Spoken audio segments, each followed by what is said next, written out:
Bismillahirrahmanirrahim. Bismillahirrahmanirrahim.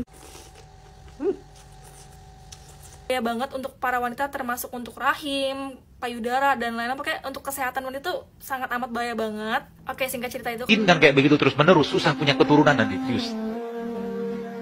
Karena apa? Karena banyak masalah di makanan tadi. Banyak sekali masalah. Nah, siapa yang di sini habis makan bakso minumnya pakai es teh nih? Itu salah.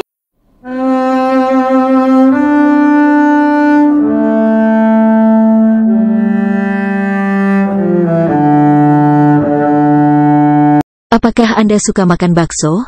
Atau mungkin Anda sering makan bakso sebagai makanan selingan atau pengganti nasi? Jika ya, Anda harus berhati-hati karena makan bakso terlalu sering atau berlebihan bisa menimbulkan berbagai masalah kesehatan yang serius.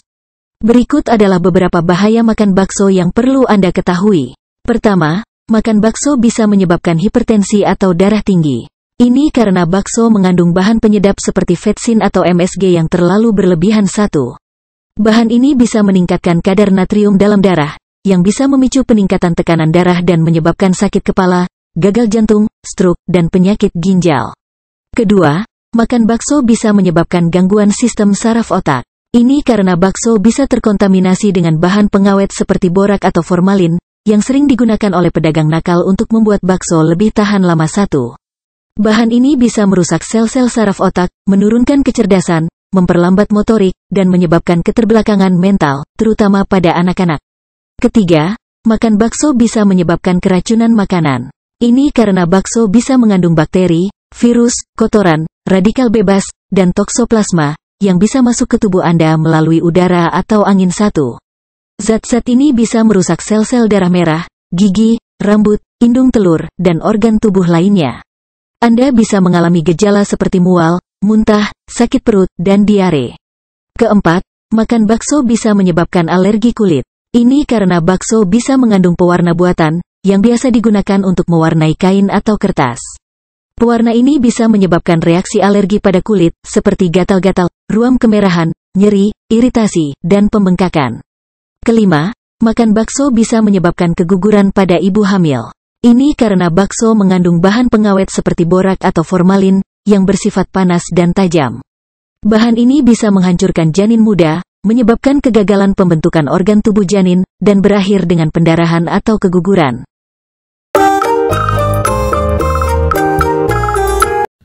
oh my god guys, untuk perempuan jangan di skip dulu kalau misalnya kalian tuh gak mau terkena tumor payudara, kista, dan lain-lain. Karena nih kakaknya udah ngebuktiin sendiri. Sebenarnya banyak ya, kalau misalnya kalian mau baca komennya silakan. Dan kalau misalnya kalian mau baca komennya, kalian harus kuatin mental. Aku juga kapok kalau case aku jadi timbul kista karena suka sembarang makan. Teman aku ada benjolan di PD juga karena sering makan bakso.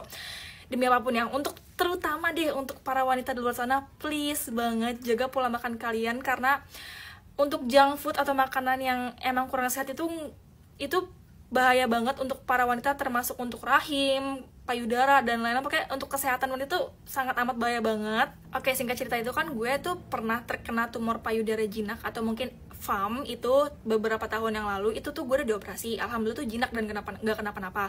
Jadi tuh emang saat itu pola hidup gue tuh gak sehat. Pola hidup gak sehat tuh udah artian bangun siang, jarang olahraga, jarang makan makanan sehat. Terus juga dulu tuh emang gue tuh bener-bener sering banget konsumsi mie, sampai dimana emang dokter tuh bilang kalau mie atau intinya mie instan itu sangat amat emang mempengaruhi tumbuhnya tumor, atau mungkin ya gue gak tahu sih kalau kista ya, cuman kalau tumor itu tuh emang untuk mie instan tuh sebahaya itu. Jadi buat yang salah tangkap atau salah paham yang bangun siang atau tidur pagi itu, sebenarnya tuh kalau misalnya kalian masih jaga pola makan, kalian masih sering olahraga, itu fine-fine aja. Karena kan itu faktor gue kan banyak kan, bangun siang, jarang olahraga, jarang konsumsi sayur-sayuran, sering banget konsumsi mie instan, seblak, bakso, dan lain-lain. Pokoknya buat perempuan di luar sana, please banget jaga pola makan kalian. Karena kalau bukan kalian yang jaga kesehatan kalian, siapa lagi?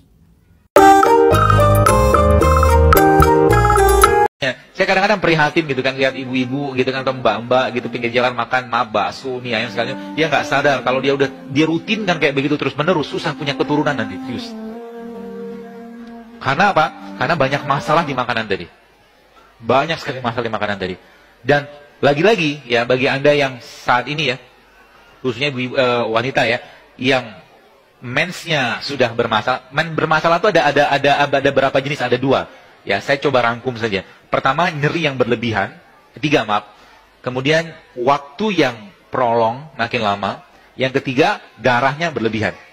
Jadi kalau sudah 3 indikator mens ini terjadi, maka coba cek list di makanannya apa yang dimakan tiap hari. Ya, pasti ada yang bikin ususnya bermasalah. Dan semua yang tadi saya katakan, awal atau asal muasalnya berasal dari usus. Ya, kalau ususnya benar, baik, karena 80% sistem imun kita dibuat di usus. Ya, 80%, Bu, Pak. Ya, jadi jangan nyampah lagi lah kalau bahasa saya. Dan jangan berpikir, nanti kalau saya nggak makan mie ayam, bakso, cireng, cilok, nanti pedagangnya gimana? Bener. Kalau nggak ada lagi yang beli, nanti dia akan berubah jadi tukang penjual buah potong, kan? Ya betul lah. Karena ada demand, kan? Ya sekarang Anda kalau udah ngerti kayak begini aja, lama-lama juga Anda mulai mikir makan-makan kayak begitu. Sekali-kali silakan. Kalau Anda tanya sama dokter, makan lontong padang nggak? Makan, tapi nggak banyak. Ya, saya kadang-kadang makan, tapi nggak banyak. Dan yang menjadi etalase kan badan kita. Jadi kita mau sesehat apapun, kelihatan. Gemuk, nggak fit, segala macam, kelihatan. Sekali-kali silakan, sedikit-sedikit silakan. Tapi 80% habits-nya kita, lebih banyak habits yang sehat. Itu loh. Dan ingat, yang Anda konsumsi itu akan membentuk gen. Jadi kalau mungkin saya katakan perbaikan gizi, bukan, tapi perbaikan gen. Jadi kalau mau hidup jauh lebih baik, maka mulai sekarang benerin gennya. Gen itu bisa diperbaiki dengan apa? Dengan makanan-makanan, ya, sayur dan buah, terutama yang mengandung antioksidan yang tinggi. Maka makalah beraneka ragam buah, beraneka warna. Misalnya di depan itu kan ada jeruk, ada ada buah naga, ada macam-macam. Ya. Maka ada istilah namanya good food is good mood. Jadi kalau mau dapatkan mood yang baik, ya, maka benerin makanannya. Apalagi wanita adalah makhluk hormon. Ya. Kalau sudah tahu makhluk hormon, jangan nyampah lagi. Sebab apa? Makanan yang kita makan, makanan yang Anda makan, kalau tidak memberikan asupan mood, which is itu enzim atau mineral, dia bisa bikin mood swing. Naik turun moodnya. Ya. Dan beberapa yang saya perhatikan di jamaah-jamaah saya gitu kan, jamaah online. Mereka nyampaikan bahwa ternyata biasanya ketika menjelang mens atau PMS itu pramenstrual syndrome itu mereka sering sampaikan, sering banget baperan, mood swing kalau bahasa kita. Tapi ketika diubah pola makannya itu hilang.